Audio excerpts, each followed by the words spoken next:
I know, we just did this last week, but there has been a drought of book reviews on this channel because I've just not been very good at doing them. And I want to talk about this before I completely forget like anything that I wanted to say about it. This isn't going to be a deep dive into the book because there is so much that you could talk about, but a general overview and some general thoughts.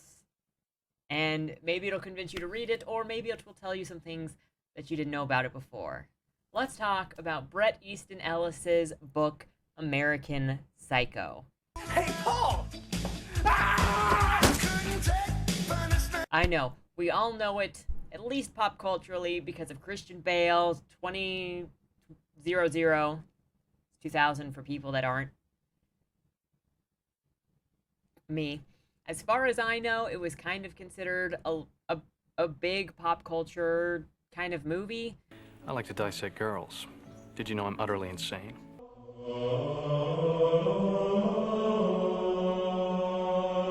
Um, but I was homeschooled, so I don't know what effect it actually had on the world, and I was 9 at the time that it came out. And I only just watched it after finishing this book. Anyways, we'll get into that here in a second. I have to return some videotapes. Hello, everybody. My name is Ian Kirkpatrick. I'm an author, editor, reader, advanced AI program. I think that's another way of saying robot. And welcome to the channel and another book review. So today we're doing a book that's a little risque. You could call it that, I think. It is Bret Easton Ellis's American Psycho.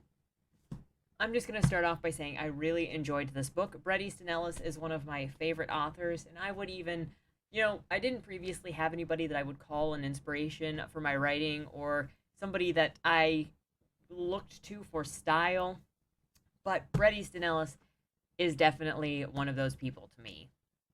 I have so many of his books over there. Like 4. I think 4. Which, granted, I could have more. But I digress. So, American Psycho, everybody should at least sort of be aware of it through the 2000 movie that featured Christian Bale as Patrick Bateman. If you're not entirely sure what the plot line of American Psycho is, it's basically I think it's a New York stockbroker who's disassociated with the world and society and becomes just kind of cracks and becomes a serial killer and starts killing people. If you look at movie reviews and different analytical forums, they'll say that it's anti-capitalist because of the time. It's making an anti-capitalist or anti-materialism statement because of the way that Bateman focuses on brand names and expenses and getting more money and having a critique on upper class and yuppie society. And while this book does criticize yuppie society, it is not an anti-capitalist or anti-materialist book. That is not the main theme of the novel, in my opinion, and I would love to hear anybody's thoughts down below on this book, because there is a lot to play with it and a lot to talk about in it. But what I believe to be the main theme of American Psycho is the disconnect between society and the individual and the dangers of a social isolation where you do not connect with those around you. So one of the things that constantly pops up in the novel is that Bateman and his friends, it's not just Bateman, but Bateman and his friends are all talking kind of over each other or missing each other's conversations. You'll have like 5 people sitting in a room that are supposed to be having a conversation with each other, but they're all having a different conversation and completely missing one another. Or there's like a 2-page conversation on different types of seltzer water and bottled water and which one is better and what the different bottles of water are. And while this guy is having, his mental breakdown and disconnecting, everybody just comes to him to ask him the same questions about how you should dress and your shoes and your sock colors and how to wear a cummerbund and pocket scarves. And it's all the same silly things. And what's really the problem for Patrick is that nobody sees him. So at the very beginning, you have everybody talking about, oh, Patrick Bateman is such a great guy. He's a Boy Scout. He's wonderful. And I thought you don't really get to see into him that he's kind of psychotic until about page 50. out of 400. And he just kind of makes a passing casual statement. And that's after some of his friends have already made statements. So you don't necessarily know that he is going to be the psycho. You might think that he's going to be the hero if you really know absolutely nothing about this book. But between that, the missed communications between one another, one of the other things that tells me that this is about a connection to society and your community is that nobody in this book really recognizes each other. There are a lot of times of like constantly going to different upper class restaurants and, hey, is that so and so over there? No, that's so and so. And everybody is just confused about who everybody else is, doesn't recognize each other's faces, and they're just constantly misrecognizing people. Even Bateman gets misrecognized a handful of times through the duration of the novel. And that shows a lack of connectivity, a lack of interpersonal connection or relationship between these actual people, and that they're all just really shallow. The only times that they are together is at these restaurants or at these parties, and they're not really paying attention to each other. They're looking around the restaurant to see who is there, and they're guessing at who is who, and there's really no importance to being around one another. There's a disconnect to humanity. And that, I think, is a driving force to what pushes Bateman further and further into destruction. I would argue that what Patrick Bateman wanted more than anything was he wanted to be seen and acknowledged. If you think of the Joker 2019 movie, I can actually see parallel between Patrick and Arthur, where there's a moment in Joker where Arthur is like, they haven't seen us, or we've been invisible for such a long time, but now they're starting to see us. And he started, getting excited because he was seeing that he could make a difference, or that people could recognize the actions that he was taking.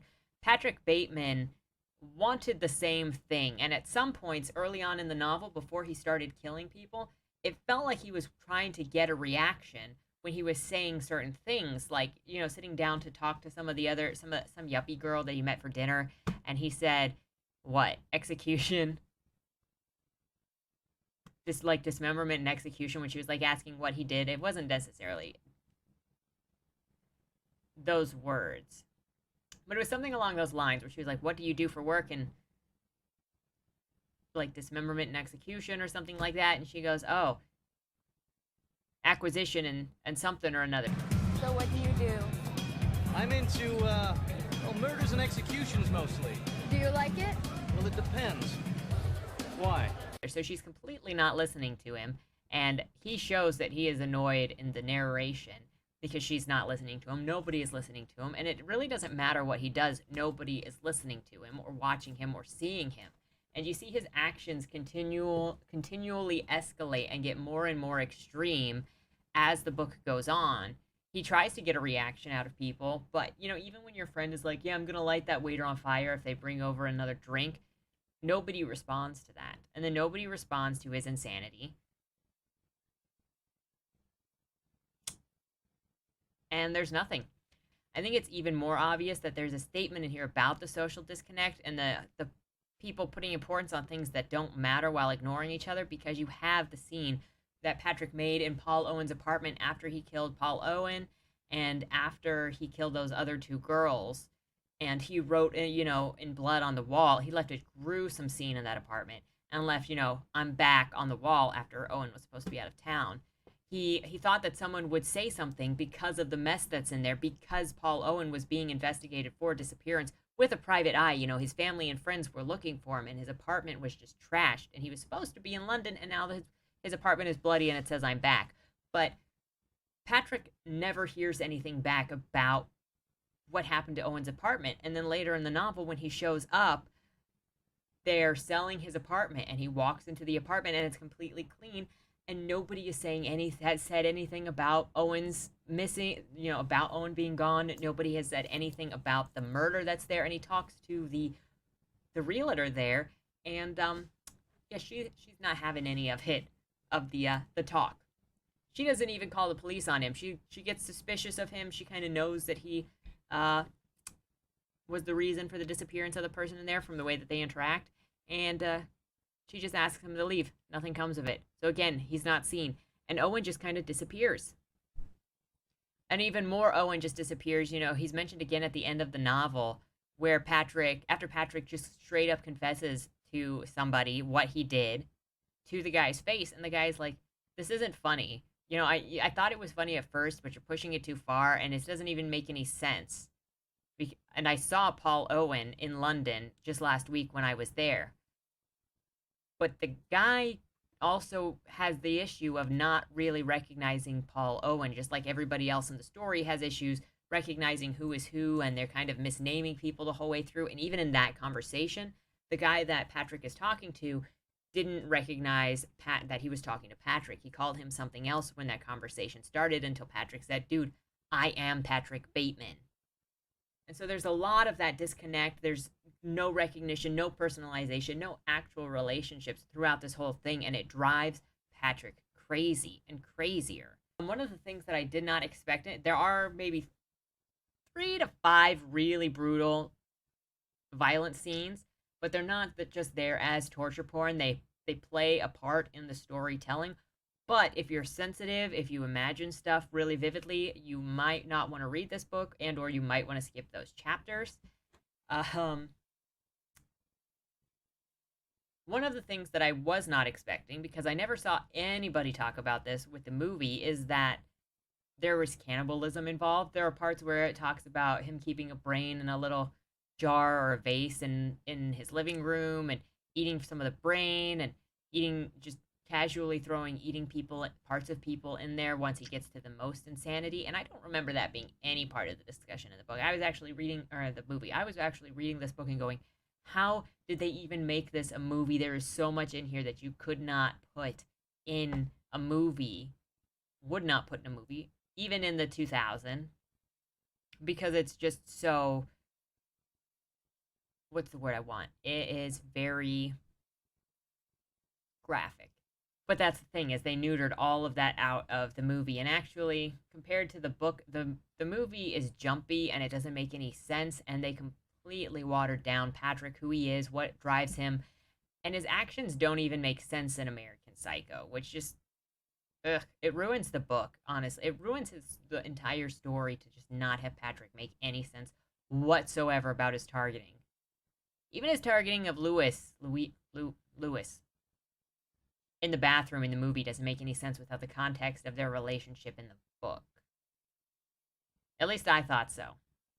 There's a lot of mention of brand names and very specific names and person names. Like Tom Cruise lives in Patrick Bateman's apartment building, and so he has a brief conversation with Tom Cruise. He talks about Donald Trump because this is the 90s, or this is post-90s, and Donald Trump had just built up New York at the time and was very involved in the life there. And so you got a lot of this brand name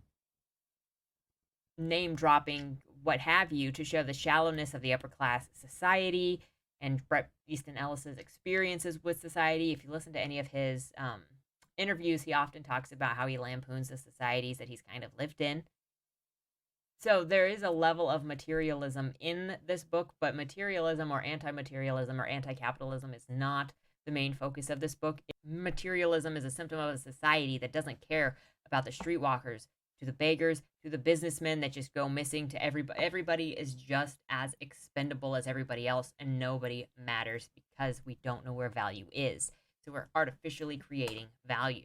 One of the things that I really, really like about the deterioration of Patrick Bateman is that you start out with, first there are just these little blips of insanity in Patrick Bateman's mind, you know, the little things that you see that are off, and then it turns into a full-on obsession, or it's, you know, heavily in his mind, and you've got so much detail on the grotesque and torturous things that he was doing. And then after he's become normalized to that, and he keeps accelerating it because that's typically what you have to do with an addiction, it just becomes part of his regular life and gets mixed in with everything else. So that's how you can see the change in his character that went from this killing people was a big deal to him to now it's just another chore on the side. But this is just at Harry's, a restaurant. Questions are routinely thrown my way. Among them are the rules for wearing a pocket square the same as for a white dinner jacket. Is there any difference at all between boat shoes and top sliders? My futon is already flattened out and it's uncomfortable to sleep on. What can I do? How does one judge the quality of compact discs before buying them? What tie knot is less bulky than the Windsor? How can one maintain a sweater's elasticity? Any tips for buying a shearing coat? I am, of course, thinking of other things, asking myself my own questions. Am I a fitness junkie? Man versus conformity. Can I get a date with Cindy Crawford? Does being a Libra signify anything? And if so, can you prove it? Today I was obsessed with the idea of faxing Sarah's blood I drained from her vagina over to her office in the mergers division at Chase, Manhattan.